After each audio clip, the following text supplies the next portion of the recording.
have in my hands the number one selling book of all time, the Bible. And in this Bible, there are stories. Some of the stories are literally true, and a lot of the stories are stories to bring about a point. These are all stories about the lives of various people and how this presence of Yahweh, interesting how Yahweh, the name they gave for God, means I am who I am, the verb to be. That God is tied in with the very essence of being. And I am, and we, human beings, you hear the present tense of that? You know, you're not a human has-been, and you're not a human becoming. You're a human being. And Yahweh, I am, all present moment. So get a sense of that. There's something very, very important about our ability to be present. Like right now as we're all sitting here. Life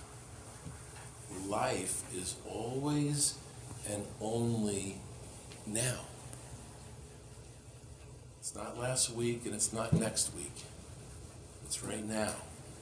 And this Bible talks about all these stories of how this presence of the divine was involved in the people's lives as they woke up to the consciousness of this presence and how it impacted on their lives. Because this really ultimately is about what?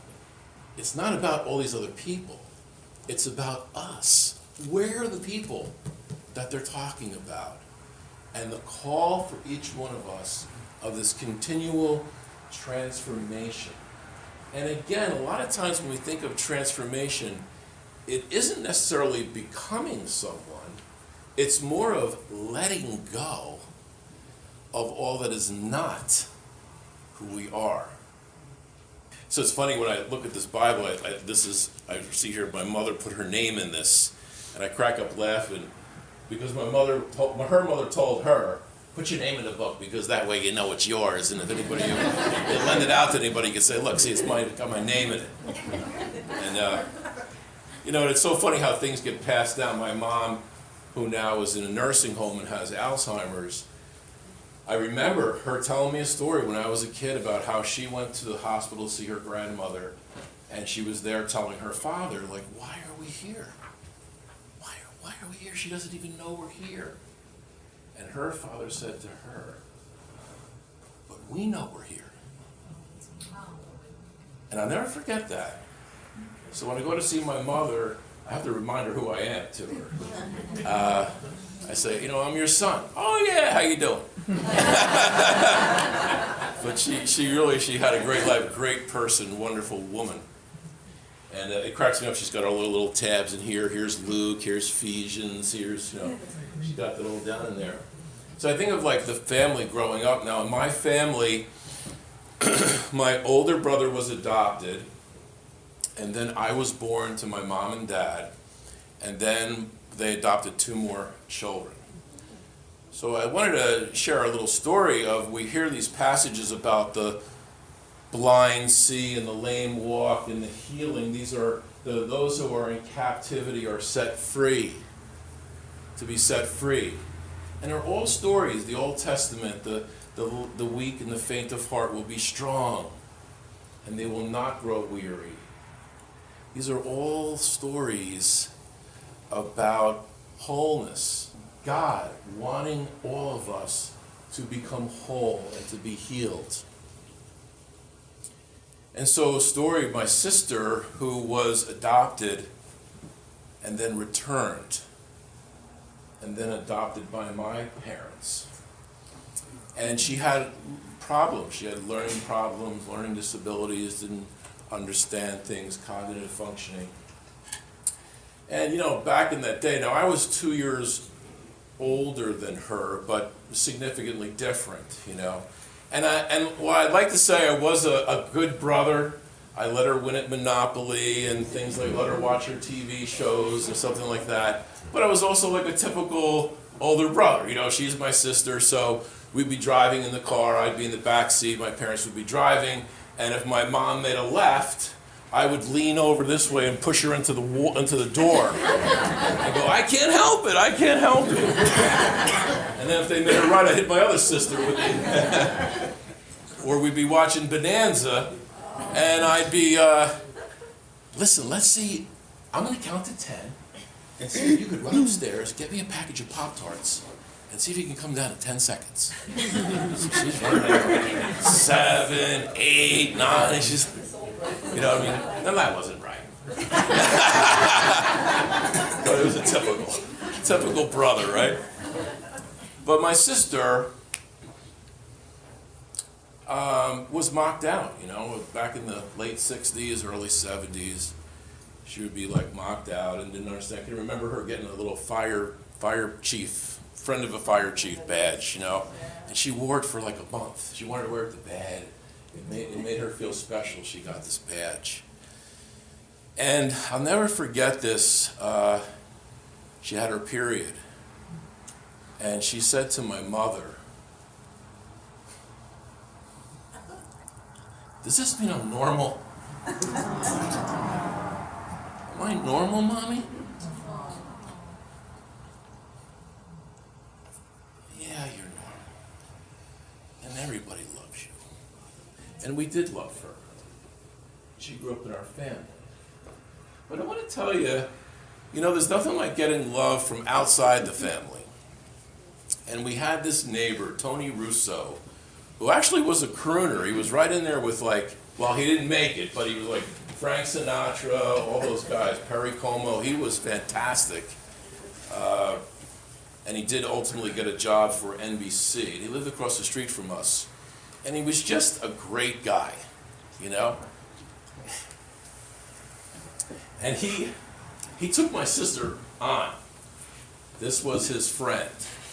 And and you know how the Italians have spaghetti meatballs on Sunday afternoon, right? Yeah. Gotta go over. I'm going over, Tony invited me over for noodles. We're having noodles, Tony and I. And she'd go over there with Tony Russo and his family, and they would honor her and treat her special like a little queen. And it made all the difference in the world to her. It's a great example of her being captive by that self-esteem, by being mistreated, by not feeling normal.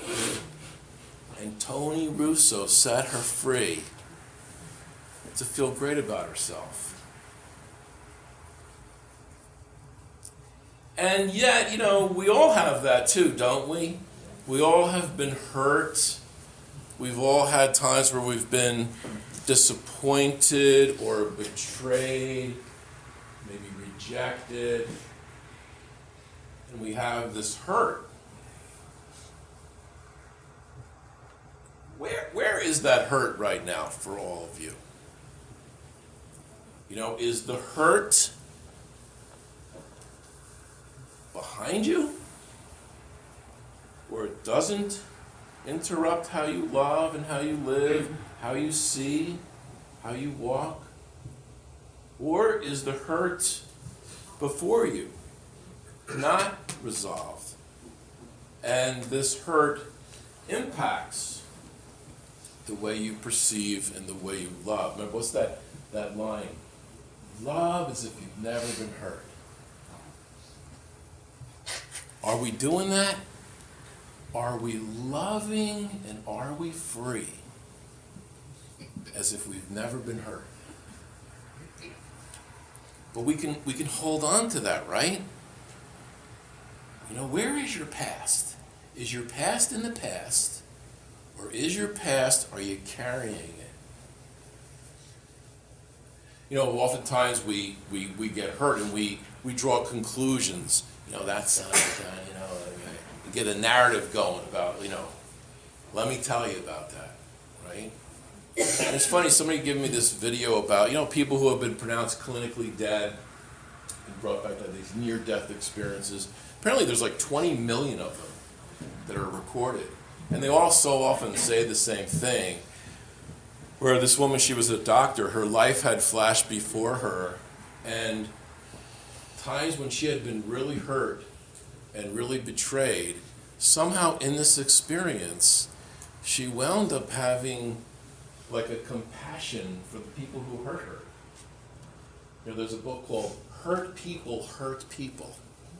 So when you think of anybody who's ever hurt you in your life, they're really hurting you out of their own hurt. People who really feel good about themselves and are happy and loving, they don't hurt anybody. People who hurt people are people who are hurt. And somehow there was this experience where she was able to look at those hurts in such a different way that when she came back to her body, she was completely free of the people who had hurt her. Years ago, and it was funny, I saw this show when I was probably like 35 or whatever, and it was a show about people in their 50s who were going through their life, who got divorced, bankruptcy, heartaches, different losses, failures, different things. And I'm like, wow, those guys are old, 50. That was 10 years ago for me. So this one guy made a great line, great comment, and I'll never forget it. He said, I've come to realize by being interviewed and being a part of this study that my life up to this point has been my life up to this point, and I have to embrace it. My life up to this point has been my life up to this point, and I have to embrace it. I have to hug my life. The good, the bad, and the ugly. Everything. I have to say yes to my life. You have to say yes to your life. Everything that has happened to you in your life up to this point has happened to you up to this point in your life. You have to say yes to everything that has ever happened to you. Well, you don't have to. You could continue to be angry and bitter and hold on to it and have our lives compromised. Or we could say yes. You know, we could kick this down the road. I don't want anything to do with it. Or I could hug it and embrace it. I just love that line. What's your relationship with reality? I'm completely against it. What's your relationship with your life up to this point? How can you be against it? My life up to this point has been my life up to this point, and I must embrace it. I have to learn from the heartaches, the hurts, the betrayals, the disappointments. I've got to do that to be free. This is what Jesus is talking about. This is the consciousness of the gospel. To be alive. To be alive now. Now, we can make a choice. It's a choice. I was reading something about quotes and things like that, and there was a quote that says, inner joy is checking out the landscape while you're on a detour. And the other day, I'm driving along and I'm running a little late, detour. Now, normally you'd be like, I can't believe that, you'd be against the detour, I don't like detours, I don't know where I'm going on the detour. They don't even put the darn signs out the right way. And I said, you know what? I'm going to check out the landscape in the detour. I see these little homes, and they got the Christmas lights, and the kids are getting ready for school, things like that. It was a very nice detour. It was a choice. It was a choice. Now that's a little example, but if you think about our lives, it's a choice. We can let go and be free, or we could hold on. It's a choice.